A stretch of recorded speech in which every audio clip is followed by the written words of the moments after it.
Hello, magandang umaga sa inyong lahat, no? Ah, so shoutout muna tayo. Unahin natin 'to si Christopher Nonailiada.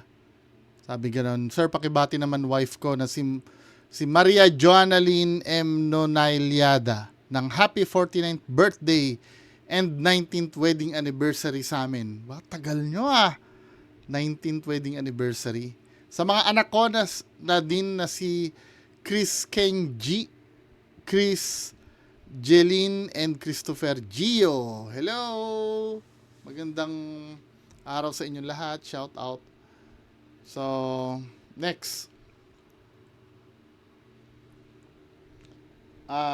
Sabing ganon, si Sarmani Reyes sa San Francisco to.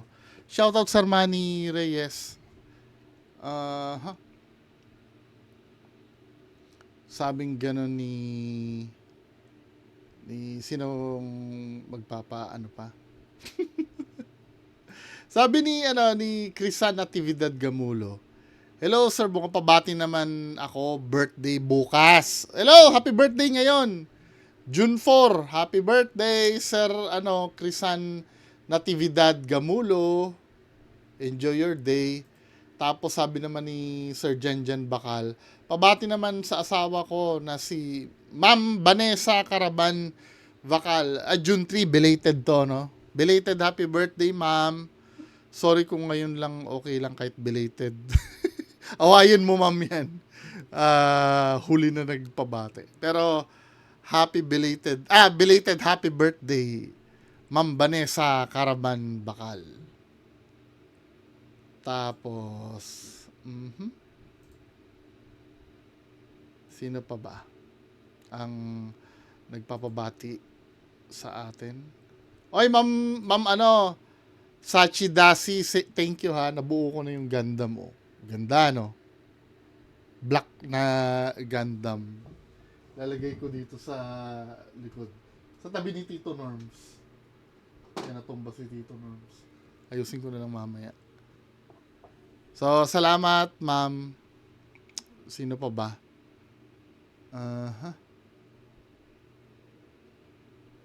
Si...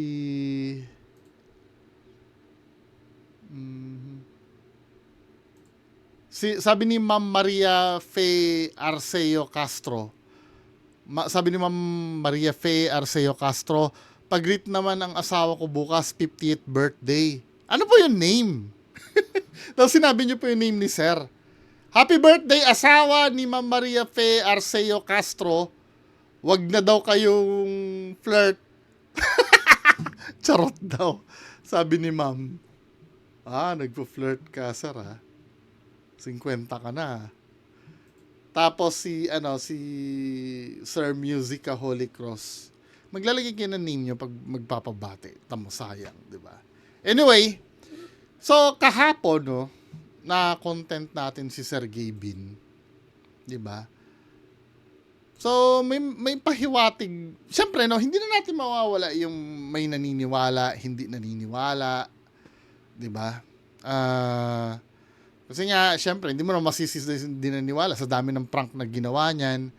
Sa totoo man o hindi, di ba? Ganun talaga.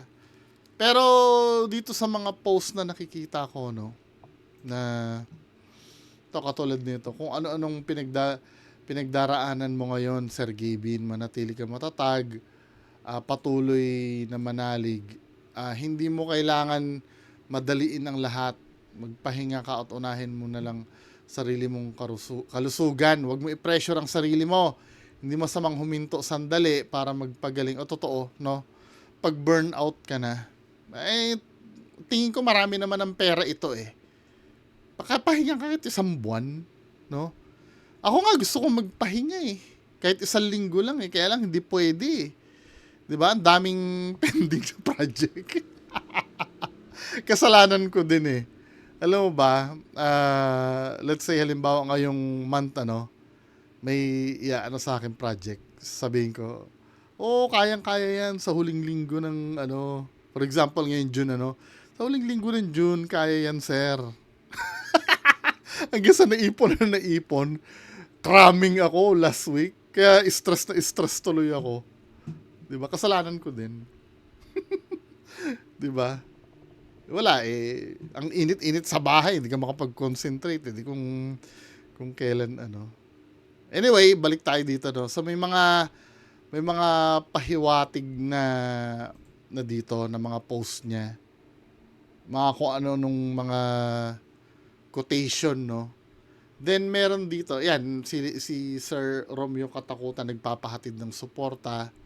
Lagi mo tatandaan na mahal ka ni Idol, andito lagi si Idol para sa pamilya mo.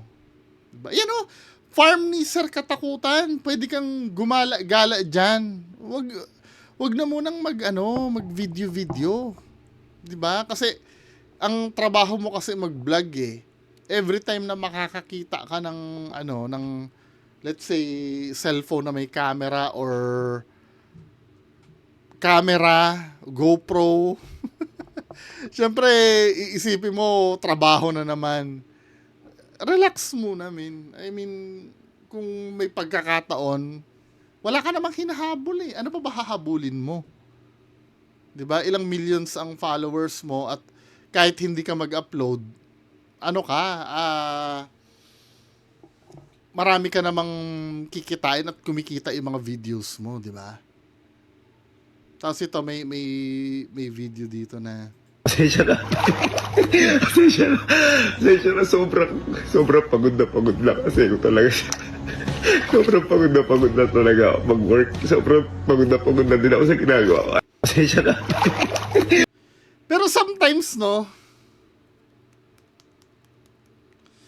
nagano yung pagiging skeptic ko na alam mo na kasi talagang sa akin no yung pagvi-video habang sinusugod ka sa hospital.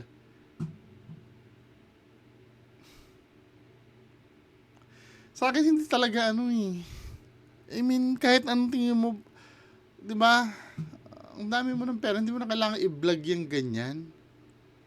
Kasi sa totoo lang, no, ano ang harm ng ginagawa mo na ganito? Kasi may mga taong pwede matrigger sa ganyan din eh.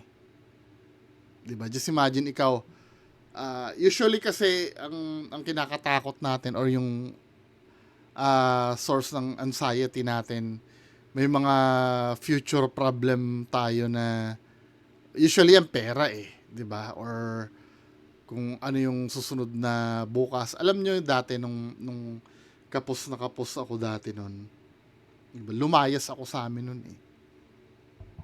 Hello, mami! Lumayas ako. Yung bang lagi ko iniisip, ano pa kaya ang mangyayari sa akin kinabukasan? Sa susunod na Ngayon may kakainin ako, may 100 ako. Kinabukasan kaya, saan ako kukuha ng makakain or makakapasok kaya ako ng trabaho bukas? Or, 'di ba? Kasi wala rin ako mahanap na trabaho dati noon. Yung mga lumayas ako, yung mga unang kasi ganito ako kasi nung araw, big time kami nung araw eh. Hindi ako sanay magtrabaho talaga dati noon. Eh, alam mo na, family problem, lumayas ako sa amin, nakipagsapalaran ako, May baon akong konting pera na yun ang pinagsimulan ko hanggang sa nauubos yung pera. Hindi ko alam may mapapasokan ba akong trabaho or kung alam mo yon yung anxiety na sabi nga ni Tito Norms, 'di ba? Anxiety. Yung anxiety na grabe. Pero hindi pa naman ako pinapanic attack noon. Pero ang daming sleepless nights ko noon na kakayanin ko ba yung mga ganung bagay? 'Di ba? Ang pinaka mabisa talagang gawin, corny man, magdasal. Kasi nung nagdadasal ako noon, hindi ko alam eh, hindi ko namalayan, may trabaho na pala ako eh. At yung trabahong pinasukan ko noon, masaya pa ako. Although na maliit lang ang sweldo, pero it's a good start. 'Di ba? Kasi alam ko, unang trabaho ko noon, first job ko is bodigero ako sa Hyper. Eh, hindi ako sanay sa ganun. Kasi anak mayaman ako eh. Hindi ako sanay nung nagbubuhat ako. Pero nung nagtatrabaho ako, masaya ako. Kahit na aabangan ko sa quincenas minimum, 'di ba? Kasi nagkaroon ako ng mga kaibigan noon na ano, alam mo 'yun, ang saya-saya ko noon. Doon ko nalaman na ano, pwede ka pala maging masaya kahit wala kang pera. So, from there, no, nahugot ako ng Robinson Supermarket. Hindi ko namamalayan. Basta, hindi naman ako yung nagdadasal na ano na parang, God, ituro nyo ko sa tamang direksyon, sa ano, alam mo yun, hindi naman ako ganon. Ang ginagawa ko lang no na bago ako matulog, parang sabihin kayo na pong bahala sa akin. Kasi corny talaga ako nun sa pagdadasal nun. Parang napaka-corny, pero hindi pala. Sinasabi nung kayo na pong bahala sa akin, di naman po ako naging masamang tao. Nanumbat pa no. Sabi siguro ng Diyos sa akin, tangina mo, ikaw na nga lang tutulong. Ikaw na humingi ng tulong. Ikaw pa. Hindi, ano, parang inaano ko lang na kayo na po ang bahala sa akin. Hindi naman po ako naging masamang tao.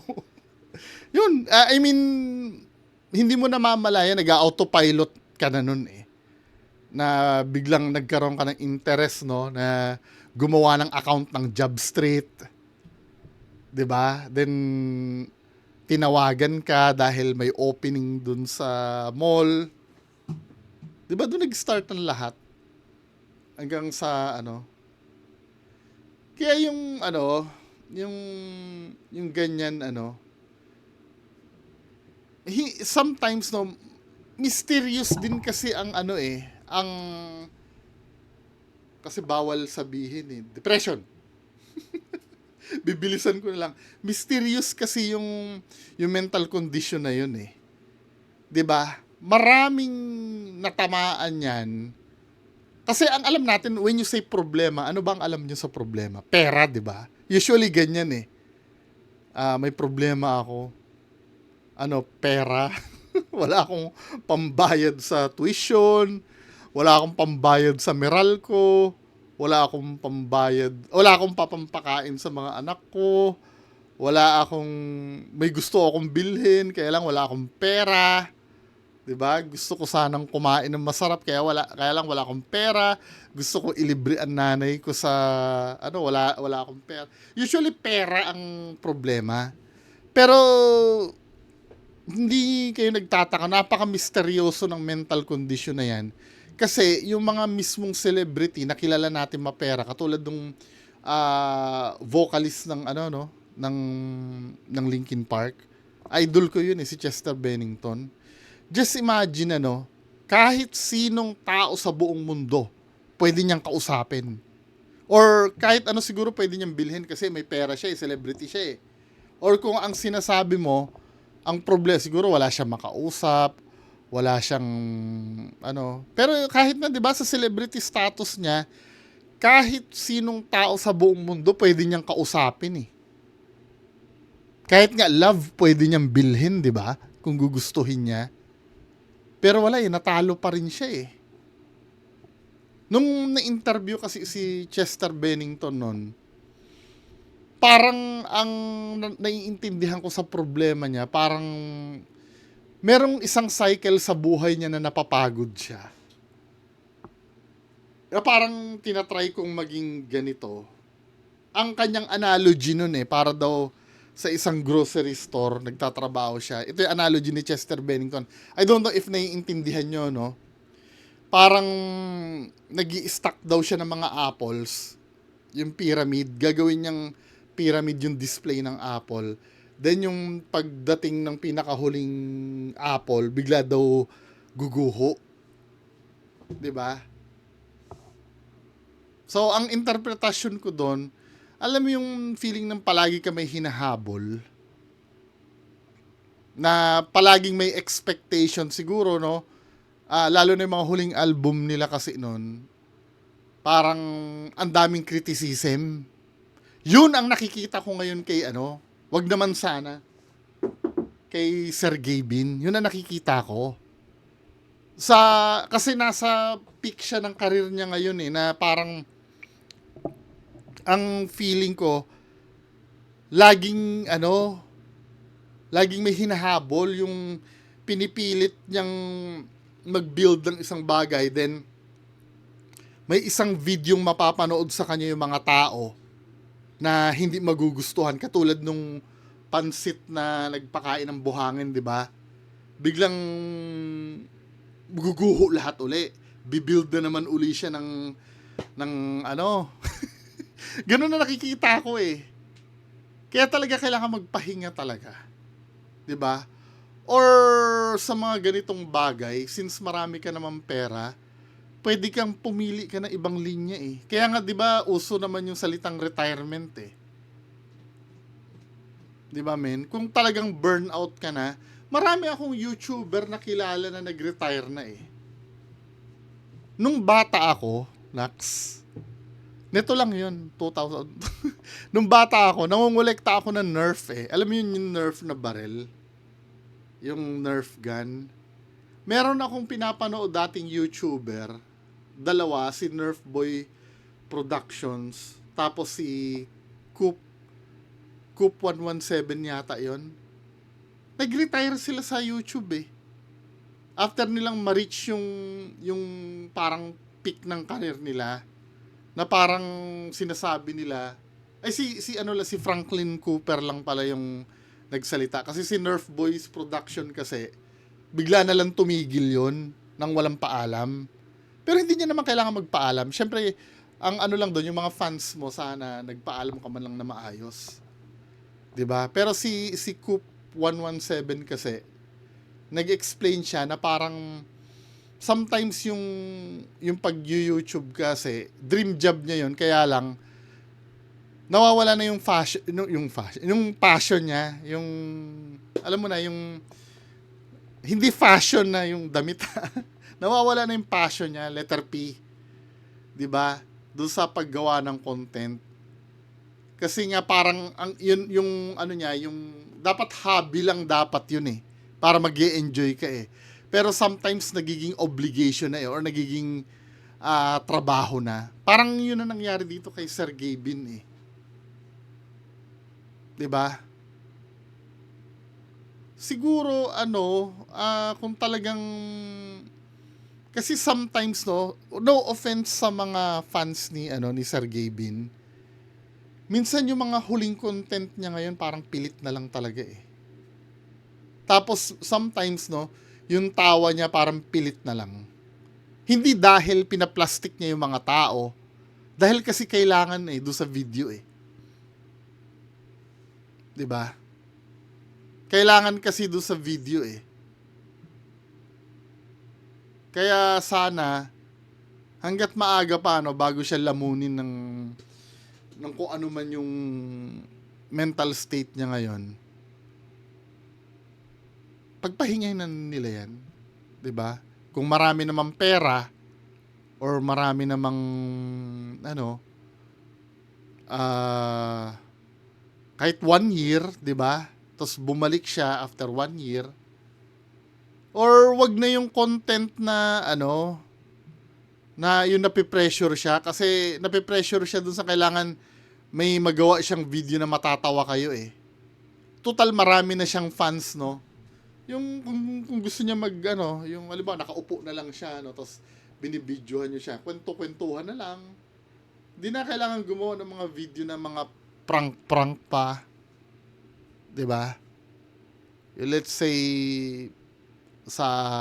pupunta siya ng Singapore, yun, na lang, video na lang doon ang gagawin nyo doon, travel. Pero yung gagawa ng mga ganyang, hindi na rin kasi talaga organic yung pagpapatawa nila minsan eh. Lalo na yung tawa ni Sergey Bin. Tingnan mo yung mga dating video niya, kung titingnan mo yung video ni Sergey Bin. Lalo na, ang huli ko nireakan dito yung yung may Yung trash can na tinatamaan ng ulo. 'Di ba? Hindi ano eh. Ito ba 'yan?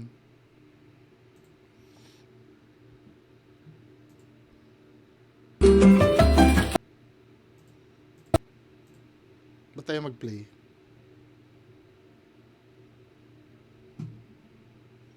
Anyway, makikita nyo naman dito sa video na to. Parang bagal. Man. Sorry ah. Para ba mapapabilis to? Dito sa ano na to, parang yung pagmumukha niya dito hindi na talaga nag-enjoy. Parang pag gumagawa siya ng video, need na lang na merong gawin talaga.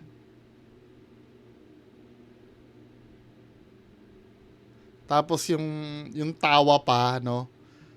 Ang bagal na kasi nito, ba't di nagpe-play? Magre-reconnect nga uli ako.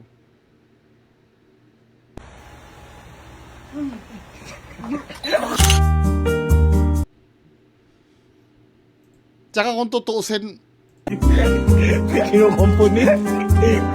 yung tawa niya ano na eh, hindi na organic eh.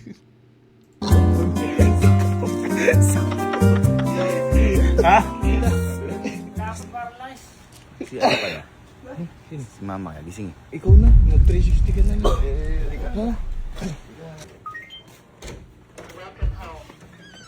Ha? Mga si, hindi ako.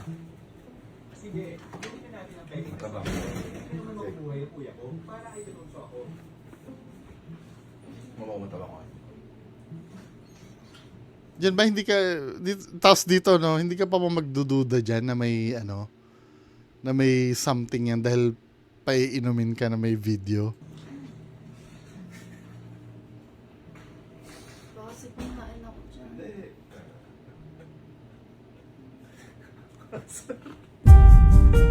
Wala eh. No. Wala na yung magic nung ano nung mga videos nila. Dapat pagpahingihin na lang nito. Hayaan na lang yung mga lumang video. May income pa naman yun eh. Di ba, men? Sobrang pagod na nito ni Sir Gavin. Ang sagot dyan ay bakasyon. Di ba? Yan din ang inaasam ko eh. Anyway, mga kababayan ko, yan lang po muna pag-uusapan natin. Magandang umaga sa inyong lahat. Bye-bye.